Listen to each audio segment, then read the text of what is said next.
Thanks for joining us. I'm Mitchell Ringos. The south side of the city saw heavy police presence this afternoon after an assault led to a pair of individuals being arrested and another pair being hospitalized. The 100 block of South May Street was filled with several ambulances and police vehicles. A section of May Street was blocked off and police were seen searching nearby alleyways. Police say they have now concluded the incident as officers are no longer holding the scene. 2 individuals have been taken into custody while 2 others have been hospitalized following the assault. There is no word on their conditions as of now. We will keep you updated when more information becomes available. Monday night's City Council meeting is highlighted by a few big items regarding land development. That includes beginning the process to update the Pool 6 waterfront master plan. The latest version of the plan is from 2015. Since then, some significant projects have been in discussion, including the new art gallery and science center. The city's memo also mentioned the successful cruise ship seasons as a reason to update the Pool 6 plan. City Engineering Director Kayla Dixon explains that community consultation, which begins next month, is the first step in the process. What they like about the existing plan and what they might want to see there now, knowing what the new opportunities are. We'll also be consulting with other stakeholders.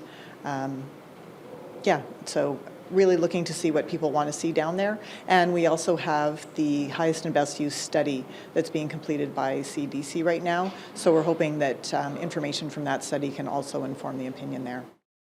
The updated Pool 6 plan is expected to be presented to Council in December or early 2024. Also tomorrow night is a request from Councillor Casey Atraney for administration to compile a list of city-owned lands that could be sold and developed. Atraney believes this would increase the tax base and create affordable housing. The town of Fort Frances lies in a remote part of the Northwest, making its reliance on the provincial power grid problematic.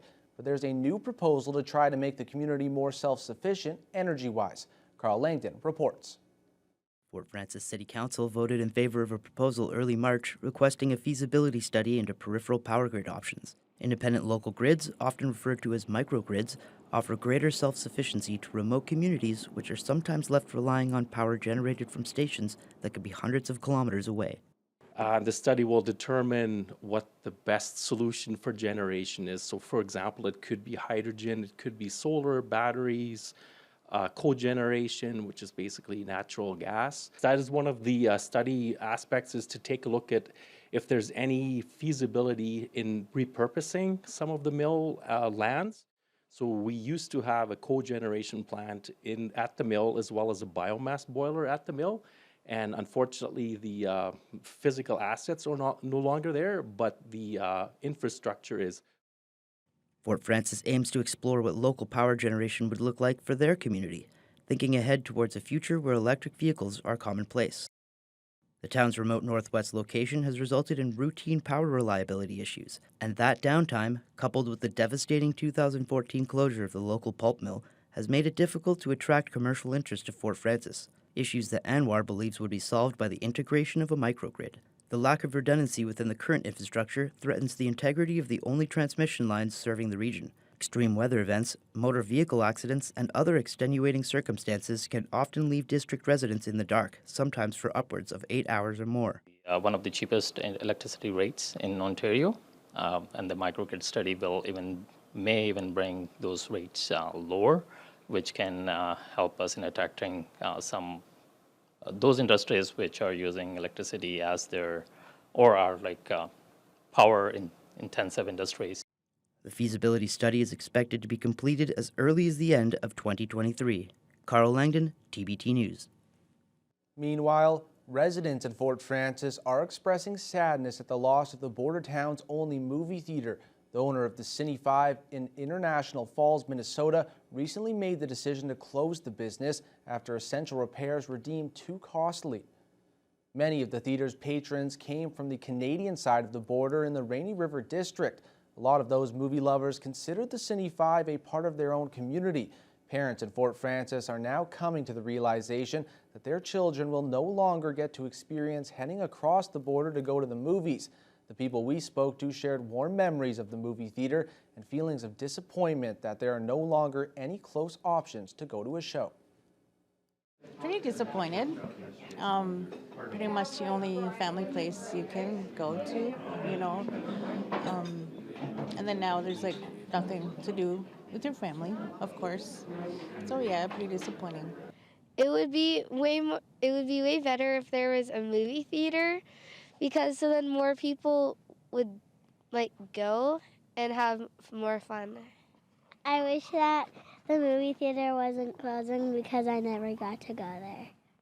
It's kind of sad because I have 2 nephews and I have a 4-year-old brother as well. But I also feel bad for this new generation of people dating, because that is the easiest place to go on a first date. And now they have nothing. You have to talk to your date now, and that's so awkward. The town of Fort Frances is hoping to encourage more businesses to come to that area thanks to some ambitious plans for a low-cost power grid. And with that, perhaps someone may choose to open a movie theater in Fort Frances. Loch Lomond ski area was crowded with people today who were eager to watch and participate in the various events taking place. The day started off with snowboarders and skiers showing their best tricks during the Dallas Bailey Memorial Rail Jam, followed by the always popular dummy downhill race later in the afternoon. Jessica Clement has the details.